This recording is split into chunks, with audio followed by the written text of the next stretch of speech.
Hello दोस्तों, आप सभी का मैं फिर से स्वागत करता हूं आपके अपने चैनल एग्जाम न्यूज बाय उदय सर में। दोस्तों, ये आपकी धारा नंबर 88 है और अध्याय नंबर 11 है। 10 तक हमने कंप्लीट कर दिया है और धारा आपकी 87 कंप्लीट हो गई हैं। तो इस सेशन की हम शुरुआत करते हैं। तो सबसे पहले जो नए साथी इस चैनल को सब्सक्राइब करें, और जो नए साथी है अगर उनको नहीं पता है, इससे पहले हमने 4 वीडियो डाल दी हैं धाराओं से संबंधित, ग्राम पंचायत से संबंधित, तो उन्हें एक बार जरूर चेकआउट कर ले, क्योंकि ग्राम सचिव के एग्जाम में यहाँ से काफ़ी प्रश्न आए हैं। 8-7 प्रश्न हर शिफ्ट में आपको देखने को मिले, हो सकता है आगे भी यहाँ से प्रश्न आए। तो भाई उन 4 वीडियो को जरूर एक बार चेकआउट कर लें। ये आपकी 5वीं वीडियो है, तो इसमें आपको बिल्कुल अच्छे से समझ में आएगा। तो धारा नंबर 88 देखते हैं, इसमें किसके बारे में जानकारी है? कराधान की शक्ति। तो कराधान की शक्ति के बारे में जानकारी 88 में है। मुख्य कार्यकारी अधिकारी की अनुमति के बिना कर लगाने की शक्ति। तो किसी की अनुमति के बिना कर लगाने की शक्ति का वर्णन किस में है? ये धारा नंबर आपका 89 में है। और कर लगाने में प्रक्रिया आपकी 90 में है। कर लगाने में प्रक्रिया कौन सी है? आपकी 90 है। ठीक है भाई। फीस की लेवी। तो फीस की लेवी के बारे में जानकारी 91 है। तो ये भी देख ले, फीस से संबंधित कौन सी धारा रहेगी आपकी? 91 रहेगी। कर का आकलन और संग्रह कैसे किया जाए? जो आपका कर होगा उसका आकलन और उसका संग्रह कैसे किया जाए, ये सारी जिम्मेदारी 92 में बताई गई है, धारा नंबर 92। और दोस्तों आगे देखते हैं 93 देखते हैं। इसमें आपका करों की शक्ति के बारे में जानकारी है। किसके बारे में जानकारी है? करों की शक्ति के बारे में जानकारी है धारा नंबर 93 में। जो कर की शक्ति होती हैं उनको कैसे मतलब कि हम कर सकते हैं, पता लगा सकते हैं इनकी कितनी बड़ी शक्ति है। ठीक है। तो ये सारे आकलन समिति के द्वारा किए जाते हैं। तो ये सारा आपको देखना है। ठीक है भाई। आगे देखते हैं पंचायत समितियों को शक्तियों का प्रत्यायोजन। तो बिल्कुल अच्छा, यहाँ से धारा नंबर आपका 94 बन सकता है। तो ये आपको ध्यान रखना है, बिल्कुल यहाँ से पूछ सकता है। जो आपकी 95 है, मूल्यांकन और संग्रह के खिलाफ अपील है। ठीक है। जिसका किसी का मूल्यांकन करना, किसी भी सामग्री वगैरह का, और उसके संग्रह के बारे में जो भी खिलाफ अपील कर सकते हैं आप, तो इसके बारे में जानकारी दी गई है। धारा नंबर 96 है, कराधान से छुटकारा, उन्मूलन, छूट और छूट के बारे में जानकारी है। किसमें? 96 में ये जानकारी दी गई है। मेलों आदि के शुल्क या टोलों के प्रबंधन और पट्टे पर देने की शक्ति। तो ये आपकी कौन सी है? ये आपकी 97 है। कौन सी है? 97 में इसके बारे में जानकारी है। और दोस्तों हम आपसे बार बार एक ही बात बोल रहे हैं कि भाई आपको ही याद करना है, इनकी कोई ट्रिक नहीं है। 1-2 बार वीडियो देखें, हो सके तो 3-4 बार वीडियो देख लें। धीरे धीरे ये आपको याद हो जाएंगे, एक साथ में याद नहीं होंगे। आप 2 बार 3 बार 4 बार अगर इनको ढंग से देखेंगे तो समझ में आएगा, तो तभी आप याद कर सकते हैं। लेकिन इतना भी पक्का है कि कम से कम ये 7-8 प्रश्न यहाँ से हर शिफ्ट में जरूर आएंगे। और इतना आसान काम नहीं है कि आप आराम से इनको याद कर लेंगे। ये गलत होने के ज़्यादा चांस यहाँ से बन सकते हैं, लेकिन आप ढंग से पढ़ कर जाएं, अपनी ट्रिक आप बनाएं, तो आप कामयाब भी हो सकते हैं। तो नेक्स्ट देखते हैं 98। तो इसमें समिति निधि के बारे में जानकारी है। किसके बारे में जानकारी है? समिति निधि के बारे में जानकारी दी गई है। 99 आपका समिति कोष का निहितार्थ, अभिरक्षा और निवेश के बारे में जानकारी है। ठीक है भाई। स्क्रीनशॉट ले सकते हैं साथ के साथ, कोई दिक्कत नहीं है। समिति कोष का निहितार्थ और अभिरक्षा और निवेश के बारे में जानकारी है। 100 है जो आपकी समिति निधि का आवेदन है। 100 में किसके बारे में जानकारी है? समिति निधि का आवेदन के बारे में जानकारी दी गई है। 101 जो आपकी धारा है, न्यूनतम शेष, किसके बारे में है? न्यूनतम शेष के बारे में जानकारी है धारा नंबर 101 में। धारा नंबर जो आपकी 102 है, आय और व्यय का वार्षिक अनुमान। जो आपकी आय है, खर्चा है, जो भी है, उनका वार्षिक अनुमान लगाना है। ये आपका धारा नंबर 102 के अंतर्गत आता है। धारा नंबर 103 आपकी बजट और खातों का निरीक्षण करना है कि भाई कितना बजट है, खातों का किस तरह से प्रावधान किया जा सकता है। तो ये सारा आपको किस में मिलेगा? धारा नंबर 103 में आपको ये जानकारी पूरी मिलेगी। ठीक है। और दोस्तों आपके लिए एक बेस्ट ऑफर है हरियाणा जीके का। अगर आपको लगता है कि हम यहाँ पर अच्छे से हरियाणा जीके कंप्लीट कर सकते हैं, और आप सभी को पता है कि ग्राम सचिव का जो एग्जाम हुआ था, हमारी हरियाणा जीके फुल मैच हुई है, 101% भी हम कह सकते हैं। अगर आपको लगता है कि बिल्कुल अच्छे से हमने कवर किया है, और आपके लिए बेस्ट ऑफर है, आप 149 रुपये में हरियाणा जीके का पेड बैच ज्वाइन कर सकते हैं। बार बार आपको फीस देने की जरूरत नहीं है। और जो पुराने साथी हैं वो मात्र 75 रुपये पे करने के बाद यहाँ से बैच ज्वाइन कर सकते हैं। हर टॉपिक को बिल्कुल डीप डीपली से अच्छे से कंप्लीट करवाया जाएगा और हम दावे के साथ ये कह सकते हैं कि आपका एक भी नंबर गलत नहीं होगा।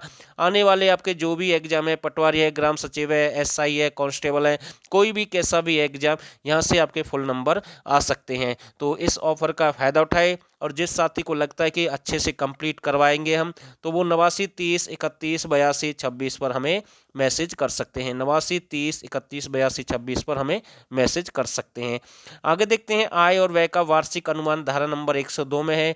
बजट और खातों का निरीक्षण के बारे में मैंने जानकारी दी है। धारा नंबर 104 खातों के सार का प्रकाशन। तो धारा नंबर 104 में किसके बारे में जानकारी है? खातों के सार का प्रकाशन के बारे में जानकारी है। कौन सी? धारा नंबर 104। धारा नंबर 105 देखते हैं खातों का लेखा जोखा।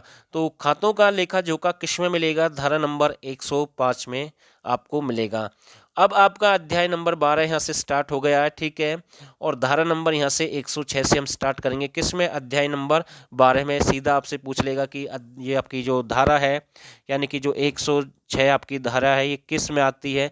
तो अध्याय नंबर 12 में आती है। मुख्य कार्यकारी अधिकारी द्वारा पर्यवेक्षण, तो ये आपका 106 है। सरकार द्वारा पर्यवेक्षण, ये आपका 107 है। मुख्य कार्यकारी अधिकारी के द्वारा कोई भी पर्यवेक्षण वगैरह होगा तो वो 107 में आएगा, और सरकार के द्वारा जो होगा तो वो 106 में आएगा मुख्य कार्यकारी का, और सरकार का 107 में आएगा। धारा नंबर 108 पंचायत समितियों के प्रस्तावों को रद्द करने या निलंबित करने की शक्ति। जो पंचायत समिति के जो प्रस्ताव होते हैं, जो काम होते हैं, उन्हें रद्द करने या निलंबित करने की शक्ति का प्रावधान किस धारा में? धारा नंबर 108। ठीक है भाई, धारा नंबर 108 में ये जानकारी दी गई है। नेक्स्ट देखते हैं आपका 9वां आपका है सदस्यों का निलंबन और निष्कासन। जो सदस्य वगैरह को जो निलंबन किया जाएगा और उनका निष्कासन किया जाएगा, तो धारा नंबर 109 में इसकी जानकारी है।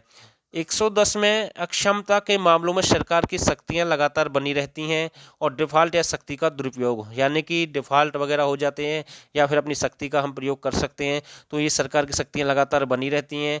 अक्षमता के जो मामले होते हैं, मतलब उल्टे सीधे जो काम होते हैं, यानी कि डिफॉल्ट भी हम जैसे कह सकते हैं, तो ये सारी जानकारी किसमें मिलेगी? धारा नंबर 110 में दी गई है। विघटन के परिणाम, यानी कि कोई भी विघटन होता है जिसका गठन किया जाता है नए सिरे से, ठीक है, तो वो सब जो भी परिणाम आएंगे वो धारा नंबर 111 के अंतर्गत आएंगे। ठीक है, तो ये भी आपको ध्यान रखना है, यहाँ से ये प्रश्न भी आपका बन सकता है। नेक्स्ट देखते हैं 112 पंचायत के चूक के मामले कर्तव्यों को प्रदान करने प्रदर्शन करने की शक्ति की समितियों, तो ये आपका 112 है। ठीक है, और संयुक्त कार्य आदि के संबंध में विवाद का निपटारा। कोई संयुक्त कार्य होते हैं मिलजुल कर जिस काम को करते हो, अगर उनमें कोई विवाद उत्पन्न हो जाए तो उनका निपटारा किस धारा के अंतर्गत किया जाएगा? 113 के अंतर्गत किया जाएगा। विवाद स्पेशल आपके 114 में आएंगे। किस में आएंगे? विवाद आपके 114 में आएंगे, तो ये भी आपको ध्यान रखना है। पंचायत समितियों के मामले की जांच, जो पंचायत समिति के जो मामले होंगे उनकी जांच से संबंधित कौन सी धारा है? आपकी 115 में इसकी जानकारी दी गई है। किसमें इसकी जानकारी दी गई है? 115 में आपको फुल जानकारी इसके बारे में मिलेगी। 116 देखते हैं पंचायत समितियों के आदेश से अपील। जो पंचायत समिति के जो आदेश होते हैं उनसे अपील किसमें है? उनसे अपील किसमें कर सकते हैं? तो इसका जो राइट आंसर रहेगा धारा नंबर 116।